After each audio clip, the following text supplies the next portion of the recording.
నమస్కారం అండి. మా పేరు మహమ్మద్ చాంద్ పాషా, సంగారెడ్డి డిస్టిక్ స్టాఫ్ రిపోర్టర్ని.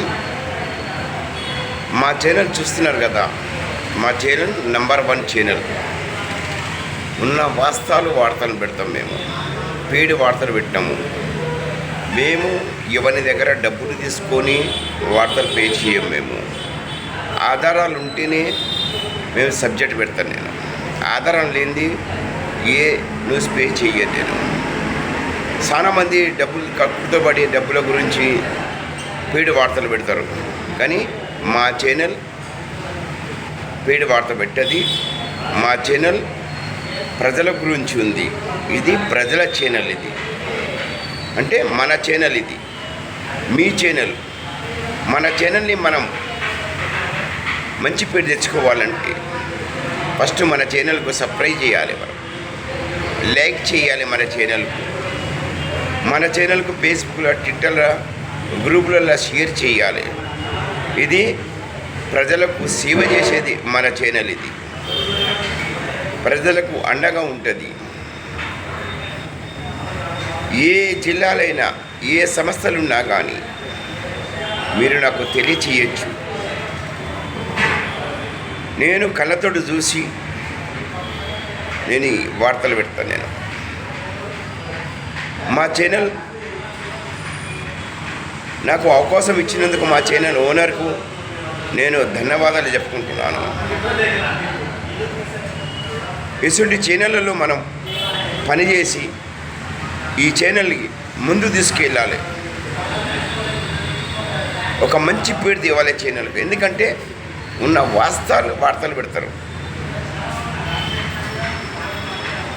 ప్రజలకు అండగా ఉంటుంది మన ఛానల్. ప్రజలకి సేవ చేస్తుంది. మీ చాంద్ పాషా ప్రజలకు సేవ చేస్తాడు, ప్రజలకు అండగా ఉంటాడు. ప్రజల ఆశీర్వాదంతోటి, దేవుని ఆశీర్వాదంతోటి, దేవుని దయతోటి మనం మంచుకుంటాము. అందుకే ఈ ఛానల్ని అందరు కలిసి ఫస్ట్ సబ్స్క్రైబ్ చేయాలి, లైక్ చేయాలి, ఫేస్బుక్లో, ట్విట్టర్లో పెట్టాలి, అందరినీ ఫార్వర్డ్ చేయాలి. అందరికీ ఫస్ట్ లైక్ చేయాలి మన ఛానల్కు. ఏ సమస్యలున్నా కానీ నాకు తెలియచేయండి. నా నంబర్ నోటెడ్ చేసుకోండి. 8977383307.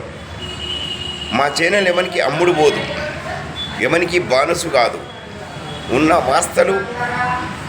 వార్తలు పెడతాం. మేము ప్రజలకు తెలియజేసేది మా బాధ్యత. మీడియా అంటే ప్రజల పక్షాన ఉంటుంది. మీడియా ఏ నాయకులకు బానసులు కాదు, అధికార వాళ్ళకు బానసులు కాదు. ఇది ప్రజల గురించి ఉన్న ఛానల్, ప్రజలకు సేవ చేసే ఛానల్. ఈ మహమ్మద్ చాంద్ పాషా కూడా ప్రజలకు సేవ చేస్తాడు. మన ఛానల్కి లైక్ చేయండి కోరుకుంటున్నాను. నమస్తే, జై హింద్, జై తెలంగాణ.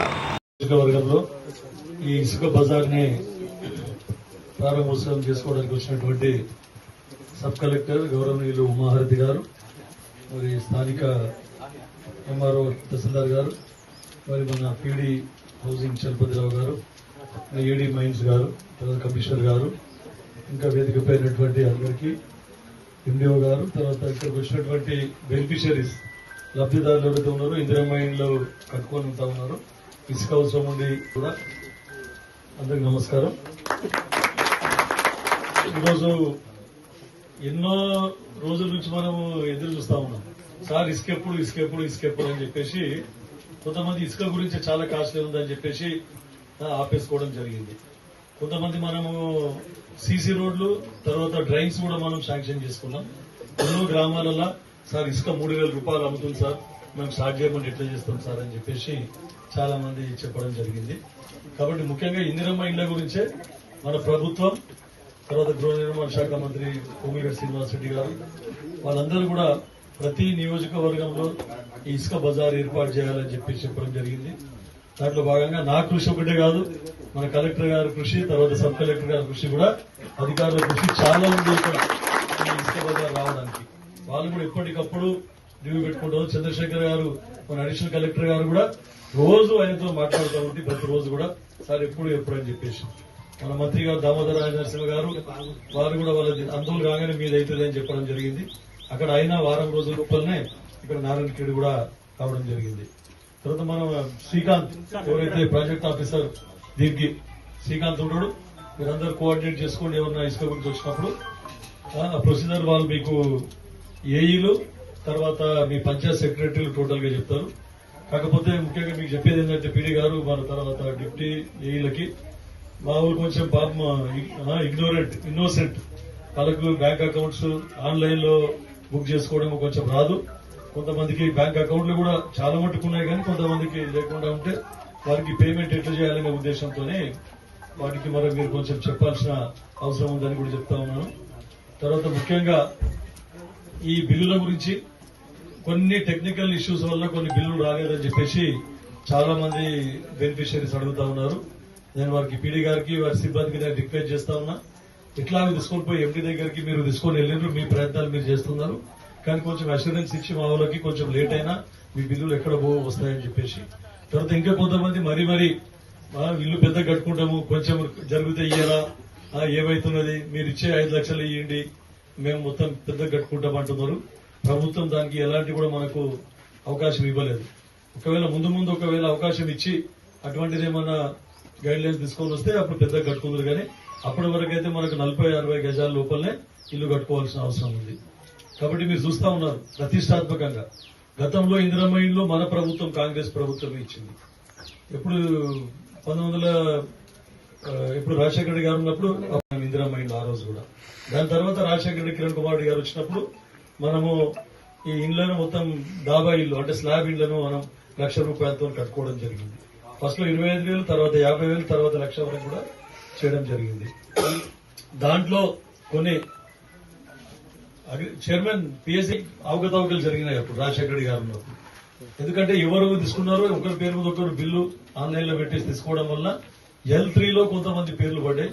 సార్ మాది ఎట్లా సార్, మేము అసలు డబ్బులు తీసుకోలేదు, పైసలు తీసుకోలేదు, మాకు బిల్ రాలేదు, మరి మాకు L3లో పడింది, మరి మేము అందరం బిల్లు కట్టుకోవాలనుకుంటున్నాం, మాకు ఇల్లే లేదు అని చెప్పేసి చాలా మంది అడగడం జరిగింది. అట్లాంటి వాళ్ళకు లాస్ట్ ప్రభుత్వం దృష్టికి మేము తీసుకొని పోయినాం. సార్ బిల్లు ఎవరు ఒకరి పేరు మీద ఎవరు లేపుకున్నారు, ఖాళీ సిమెంట్ బ్యాగ్స్ లేపుకున్నారు, లేకుంటే మనకు ఒక 25,000, 10,000 అట్లా అమౌంట్ లేపుకున్నారు. అది తీసుకున్నారు కాబట్టి వాళ్లకు నిజంగా బెనిఫిషియరీ కష్టమవుతుంది. వాళ్ళందరి పేర్లు L3లో వచ్చినాయి. వాళ్ళకి అవకాశం ఇవ్వాలంటే సరే ఫస్ట్ L1, L2 అయిపోయిన తర్వాత ఎవరికైతే స్థలం లేదో వాళ్ళందరికీ కూడా ఇక్కడ స్థలం ఉంటే వాళ్ళకి ఇచ్చిన తర్వాత 3వ విడతలో అట్లాంటి L3 లిస్ట్ గురించి మనం ఆలోచిద్దాం. ఒకవేళ పొరపాటున ఇల్లు లేకున్నా కూడా ఇల్లు ఉన్నది అన్నట్టు పడి లేక ఇతర కారణాలు ఏమన్నా ఉండి L3లో పడితే అట్లాంటి వాళ్ళకు మాన్యువల్ గా రాసి మళ్ళీ శాంక్షన్ చేసుకునే అవకాశం ఉంటుంది. ఇక L1, L2, L3 3 లిస్టులలో కూడా రాలేదంటే ఇంకా నిజంగా బీదోళ్ళు ఉండి ఇల్లు అవసరం ఉన్న వాళ్ళు ఉంటే వారందరూ మళ్ళీ సెక్రటరీ ద్వారా ఎండిఓకి అప్లికేషన్ పెట్టుకుంటే మళ్ళీ ఈ లిస్ట్ లో 3 లిస్టులో పేర్లు లేని వాళ్ళకి కూడా మళ్ళా ఇల్లు ఇచ్చే అవకాశం ఉంటుంది. కానీ కొంచెం లేట్ అవుతుంది. ఇప్పుడు మీరు చూడండి, మీరు ఫస్ట్ జనాభా ప్రాతిపదికన మనం అందరం వాళ్ళకు ఇల్లు ఇవ్వడం జరిగింది. ప్రతి ఒక్కరికి ఏ గ్రామంలో ఎక్కువ జనాభా ఉంటే ఆ గ్రామంకు ఎక్కువ ఇల్లు ఇవ్వడం జరిగింది.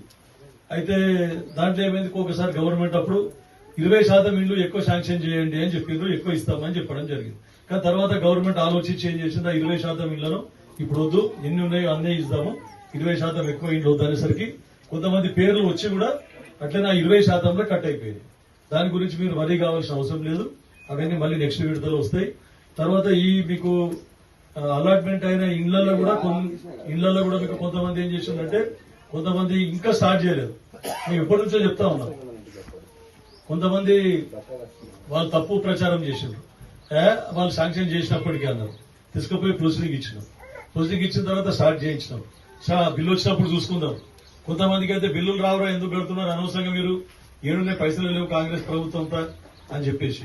పైసలు లేని మాట వాస్తవమే. గత ప్రభుత్వం మొత్తం ఖజానా ఖాళీ చేసిపోయి సోనియా గాంధీ గారు తెలంగాణ ఇచ్చినప్పుడు 17,000 కోట్ల మిగులు బడ్జెట్ ఉంటే మన రేవంత్ రెడ్డి గారికి కాంగ్రెస్ ప్రభుత్వానికి అప్పచెప్పినప్పుడు 8.5 లక్షల కోట్ల అప్పు చేసిపోయి అన్ని తీసుకొని పోయి ఉన్న ఫండ్స్ అన్ని ఎన్ఆర్ఈ చేసి గాని తర్వాత సర్పంచ్లే గాని తీసుకొని పోయి కాళేశ్వరంలో గంగలో పోసిండ్రు. అది కూడా పనికి రాకుండా పోయింది. గౌరవ శాసనసభ్యులు గారు మాకు దిశానిర్దేశం చేసి ఇక్కడ తొందరగా మనకి ఇక్కడ ఏఎంసీ అంటే అగ్రికల్చర్ మార్కెట్ కమిటీలో అన్ని వసతులు కల్పించి మనకు రావడానికి సార్ మనకు దిశానిర్దేశం చేసి మనకు తొందరగా ఇప్పించడానికి కృషి చేశారు. వారికి ఈ జిల్లా యంత్రాంగం తరఫున ధన్యవాదాలు తెలియజేస్తున్నాను సార్. కాబట్టి ప్రజలందరూ కూడా ఈ సదవకాశాన్ని వినియోగించుకొని ఈ పీజీ మైనింగ్ కార్పొరేషన్ ఇసుక ద్వారా తొందరగా ఇల్లు అంటే ఇందిరం ఇల్లు నిర్మాణం పూర్తి చేసుకోవాలని కోరుచున్నాను. నాకు ఈ అవకాశం కల్పించిన పెద్దలందరికీ ధన్యవాదాలు తెలియజేస్తున్నాను. శాసనసభ్యుల నారాయణఖేడ్ కాన్స్టిట్యున్సీలో 3,000 ఇళ్లు శాంక్షన్ చేయడం జరిగింది. దాంట్లో ఇప్పటికీ 1,700 ఇళ్లు మొదలు పెట్టడం జరిగింది. వాటిలలో 1000 బేస్మెంట్లు అయినాయి. 702 మందికి మేము ఇప్పటికే ₹1,00,000 చొప్పున ఆల్రెడీ ఇవ్వడం జరిగింది. ఇసుక ఇబ్బంది ఉన్నది. ఇబ్బంది ఉండడం వలన జిల్లాలో మొత్తం 10 పాయింట్లు సెలెక్ట్ చేశాము. టీజీఎంటీసీ వాళ్ళకి పంపిస్తే వాళ్ళు మేమంతా స్టార్ట్ చేయడానికి దాదాపు ₹1,00,00,000 ఇదైతుంది, పెట్టలేము. ఒక 3 మాత్రం ఇవ్వడం జరుగుతుందంటే మన ఎమ్మెల్యే గారు పట్టుబట్టి నా దగ్గర నారాయణఖేడ్ లో 2 ఖచ్చితంగా నిజాంపేట ఒకటి, నారాయణఖేడ్ ఒకటి ఇవ్వాల్సిందే అని పట్టుబట్టారు. దాంట్లో ఇవాళ మార్కెట్ కమిటీలో ఈ అవకాశం ఇచ్చిన అందరికీ ధన్యవాదాలు. అందరికీ నమస్కారం. మనం ఈ రోజు శాండ్ బజార్ ఫార్మల్ గా ఇనాగరేషన్ చేసుకోవడం జరిగింది. ఇక్కడ నుంచి శాండ్ గవర్నమెంట్ డిసైడ్ చేసిన ప్రైస్ కి తీసుకెళ్లడానికి ఒక ట్రాన్స్పరెంట్ మెథడ్ ఉంది. మీరు మీ సేవలో ఆన్లైన్ ద్వారా అప్లై చేసుకోవాలి. అప్లై చేసుకున్నాక మీకు అప్లై చేసి జరుగుతుంది based on a pre determined price, అంటే ఆల్రెడీ సెట్ చేసిన ప్రైస్ కి. ఆ ప్రైస్ కి మీరు కట్టి మనం రిసీట్ తీసుకొని ఇక్కడికి వస్తే మన ఎండిసి వాళ్ళ స్టాఫ్ ఉంటారు. వాళ్ళు ఆ రిసీట్ చూసి అక్కడ వెయ్ బ్రిడ్జ్ ఉంటుంది. ఆ వెయ్ బ్రిడ్జ్ మీద మీరు ఎంతైతే అప్లై చేశారో మీకు ఎంతకైతే రిసీట్ వచ్చిందో అంత శాండ్ లోడ్ చేసి ఇస్తారు. సో మై రిక్వెస్ట్ ఇస్ అందరూ కూడా ఈ ప్రాసెస్ ని రెస్పెక్ట్ చేయాలి. ప్రాసెస్ ఖచ్చితంగా ఫాలో అవ్వాలి. అప్పుడే మనం అనుకున్న ఉద్దేశం ఏం ఉద్దేశంతో వచ్చాం, ఎవరైతే పేదవాళ్ళు వాళ్ళ ఇల్లులు కట్టుకోవడానికి ఇసుకకి ఇబ్బంది పడుతున్నారు, ఆ ఇబ్బంది పడకుండా వారికి తగిన ప్రైస్ లో తగిన అమౌంట్ ఇవ్వగలుగుతాం. అందరూ ఈ ప్రాసెస్ ని రెస్పెక్ట్ చేయగలుగుతారు. సో అందరూ చేస్తారని అనుకుంటున్నాను. మీకు ఈ అప్లై చేయడంలో ఎటువంటి ఇబ్బంది కలిగినా మీరు ఎంపీడీఓస్ ని, మీ లోకల్ పంచాయత్ సెక్రటరీస్ ని, ఎంపీడీఓస్ ని, లేదా హౌసింగ్ డిపార్ట్మెంట్ ని, లేదా మా ఆఫీస్ ని కూడా అప్రోచ్ అవ్వచ్చు. అలా అయితే మీకు ఏమైనా ప్రాబ్లం ఉంటే మేము సాల్వ్ చేస్తాము.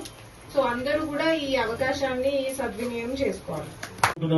ఒకటేసారి ట్రాక్టర్ కిరా ఎక్కువ అవుతుంది, మేము టిప్పర్ గానీ లారీలో గానీ తీసుకొని పోతామనంటే వాళ్ళందరికీ ఒకటేసారి మీకు ఎట్లయితే ఉందో నామ్స్ మెయింటైన్ చేసుకుంటూ వాళ్ళకి ఒకటేసారి ఇచ్చేసేయండి. అక్కడ పోయినాక వాళ్ళు డివైడ్ చేసుకుంటారు. ఇంకొక ముఖ్య విషయం చెప్తా ఉన్నా, నిన్న డిస్కస్ చేసిన శ్రీకాంత్ గారితో, తర్వాత చైర్మన్ గారితో, ఇరావత్ అనిల్ కుమార్ గారు మన చైర్మన్, వారితో, ఎండీ గారితో ఎప్పటికప్పుడు మాట్లాడుతూ ఉన్నాం. ధర ఇంతకంటే తగ్గియడానికి ఏం ప్రయత్నం చేయాలని అంటే నిన్న పక్క జూకల్ శాసనసభ్యులు గౌరవనీయులు లక్ష్మీకాంతారావు గారితో కూడా మాట్లాడి జూకల్ల క్వారీస్ తెలవలేదు ఇంకా అని చెప్పేసి, జూకల్ల క్వారీస్ తెలిస్తే మనకి కొన్ని ఇబ్బందులు ఉన్నాయి. ఆ ఇబ్బందులను అధిగమించి ఇక్కడ నుంచి మనం ఒకవేళ మనకు దగ్గరైతుంది కంటి మండల్ గాని, కల్లేరు మండల్ గాని, సిరిగాపూర్ మండల్